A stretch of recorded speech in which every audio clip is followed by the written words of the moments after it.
Hello Patreon supporters, Dave here again, and I wanted to start getting back into doing the Patreon exclusive videos, and a lot of the ones that I had planned were sort of like behind the scenes ones, showing how I sort of set up and create my videos, even though there's really not a whole lot to that. But I honestly thought that maybe a good use of some of these videos, not all of them, but some of them, is to sort of just fill you in a little bit about, the kind of person that I am. The things that interest me, outside of just Dungeons and Dragons, and maybe just sort of flesh me out, I guess, more as a person or an individual. So, honestly, one of the biggest things that I had a passion for before I discovered Dungeons and Dragons, which wasn't until I was how old was I? It's been almost 20 years, so I guess I was. Yeah, I was 15 going on 16, so it's been a long time.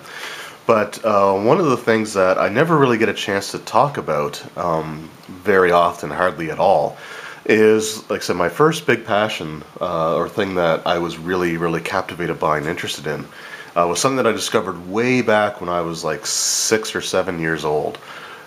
So again, almost 20 years, almost 30 years for that, actually. And that was... I was always really fascinated by the sinking of the Titanic. It was one of the first things that I remember being really, really sort of drawn to and interested in, and would owned quite a few books. I still have some of my childhood books actually to this day, but they're buried like in the far corner of my storage room under like several boxes. And behind several boxes. So I was hoping to be able to pull some of those out as well, but I haven't really been able to do that. So, but I thought I would show off a few things along those lines that are kind of exclusive to the province that I live in.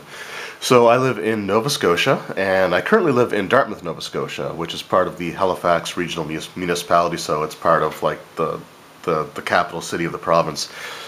And we have here the Maritime Museum of the Atlantic. And they have a couple of permanent exhibitions that are always there and will always be there, sort of thing.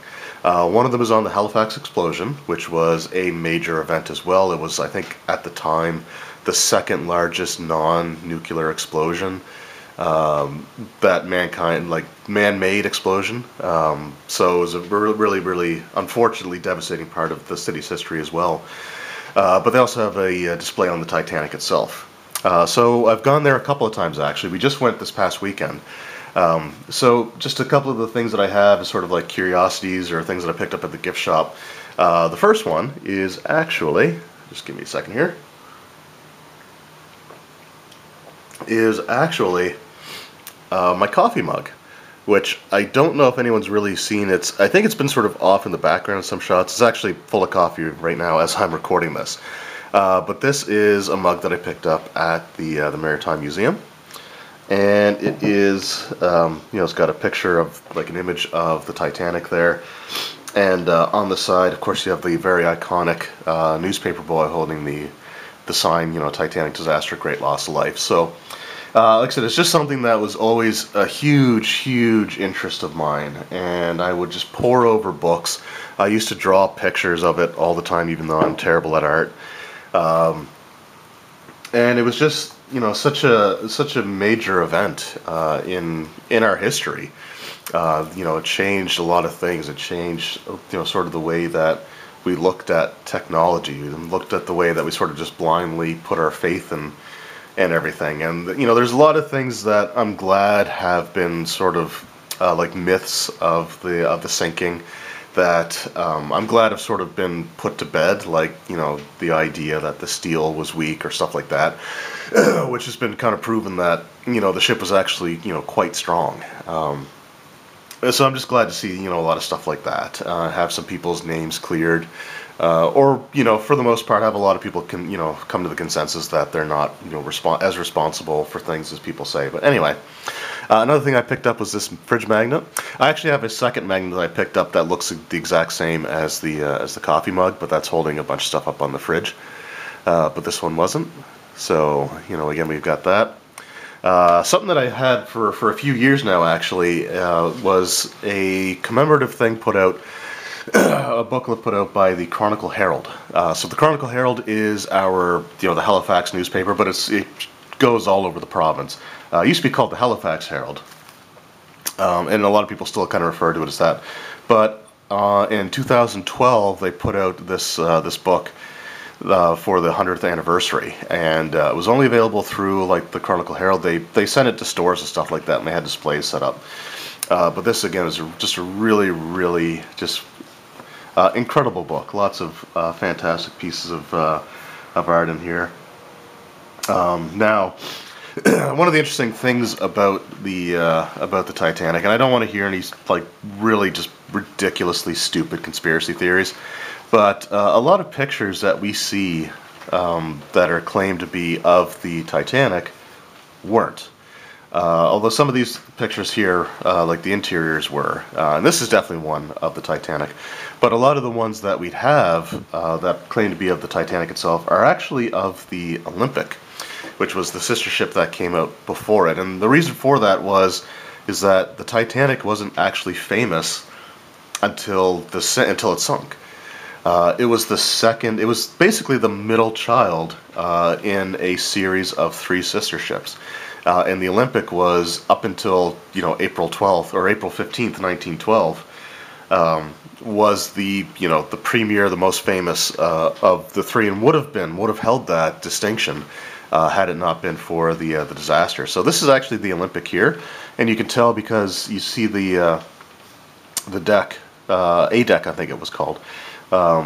It's completely it's like wide open, and when the Olympic first started sailing, people sort of complained about the wind and how it would sort of get inside of the promenade there, and essentially it would create almost sort of like a wind tunnel. So with the Titanic, they partially enclosed it, and the Olympic never did that. So the Olympic always had it just left wide open. Another cool thing about living in Halifax is that the Olympic actually had docked here several times during the First World War.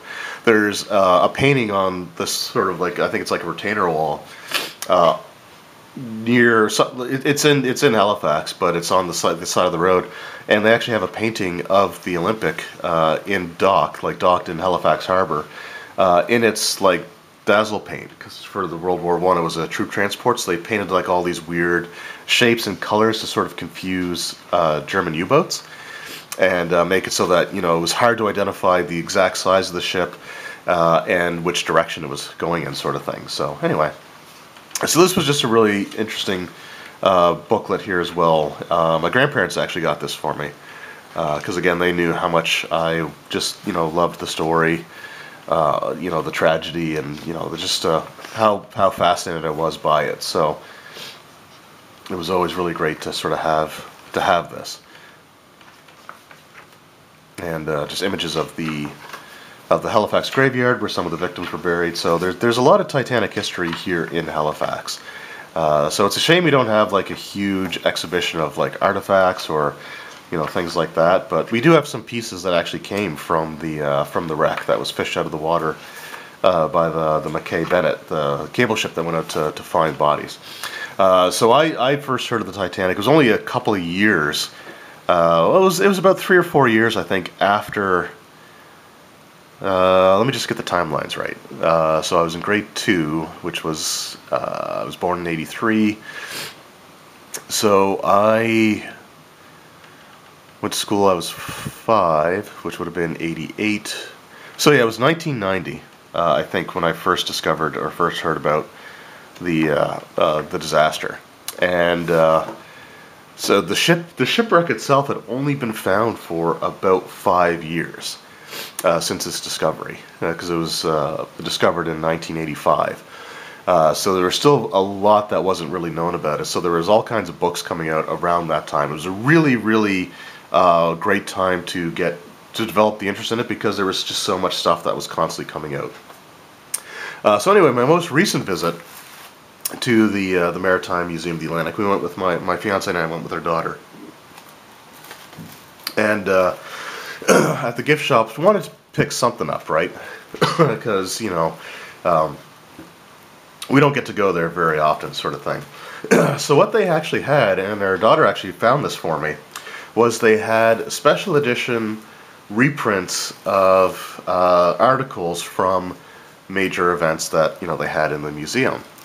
So one of them, and I haven't opened this yet, but I'm debating whether I actually want to open it and read through it, because I think it would be really interesting to read through it, or just leave it sealed up like this. But there's a couple of different papers in here, and one of them is on the Halifax explosion, but the other is on the sinking of the Titanic. And what's great about this, and one of the things that I really love, is that there is a sort of caption underneath the picture that acknowledges the fact, and I don't know how well it's going to pick up on the camera just because of the there we go. But it actually acknowledges the fact that a lot of times the Olympic was used as a stand-in for images of the Titanic. So again, you can see like that A deck is completely open, whereas on the Titanic it wasn't. So and there's other like really famous images as well. Like there's this video of Captain Smith on the bridge, and or on like one of the wings off to the side, and it was always claimed to be of him on the Titanic, but there's something scratched out behind him, and what that was is it was I can't remember if it was either the name of the Olympic itself or something indicating that they were docked in New York. There was another video showed like the tugboats kind of guiding the stern of the ship out. And it was claimed to be Titanic. It's been used a lot of times for like saying that this was, the Titanic leaving. But the names of the tugs are scratched out. And this was done like back then. This was done like on the actual film itself. And the reason that it was scratched out is because those were tugboats in New York, because that was again in New York Harbor. So anyway, but it was just something that always really captivated me. And just to hear the stories of like the passengers' fates and just the science behind the sinking itself, and seeing images of the wreck on the bottom of the ocean, and just again, it was something that was always a huge source of fascination for me. And I know like a lot of people are the same way. And this was years before the James Cameron movie came out, which the actual sinking scenes with the stuff with the ship itself was pretty accurate to the information that they had at the time, but the story was just awful. I remember the Honest movie review trailers, where it's like an event that had thousands of stories of heroism and drama, for an event that spawned all of these things. Here's a fake story that's connected to it. And it always kind of bothers me when, I hear people or see people that think that the story of Jack and Rose from the Titanic is real. One of the pieces that the Maritime Museum had was the necklace from the movie, and there was no like context to it. There was no description for it or anything. You could just buy like the necklace from the movie, and it was labeled as whatever the name of the thing was there. And it always just kind of bummed me, because it's like this is not a real thing. Like this wasn't something that was actually on the wreck. This wasn't the actual it's from a story that's not real. There was a grave here in Halifax actually that had Jack's, like whatever his last name was, because I honestly don't remember, but whatever his last name was, and there was like the initial J at the front of it. So people would come pouring to the graveyard with like roses and stuff like that, and thinking it was from like the character that Leonardo DiCaprio played, and it was like someone else completely different. That was, I think, one of the ship's stokers. One of like the people who would feed the coal. But anyway, so yeah, like I said, I really don't get a chance to talk about this very much, but it is something that has always been something that's fascinated me. And I mean, to this day, I will go on YouTube and search out documentaries to watch, you know, video clips to watch on the wreck. So I just thought I would share that video, I guess, or this as sort of a background as to sort of some of the things that I'm interested in. So anyway, you know, if you watch this, I really appreciate it, and again, I appreciate all your guys' support. You know, the support that I've gotten through Patreon has really been the only thing that's allowed me to keep up with current releases. Otherwise, it would be a very, very difficult time trying to create and keep this channel going. So I can't thank you guys enough, and hopefully having this video that's more on like the just personal things that I find interesting outside of gaming, hopefully this doesn't, like, you know,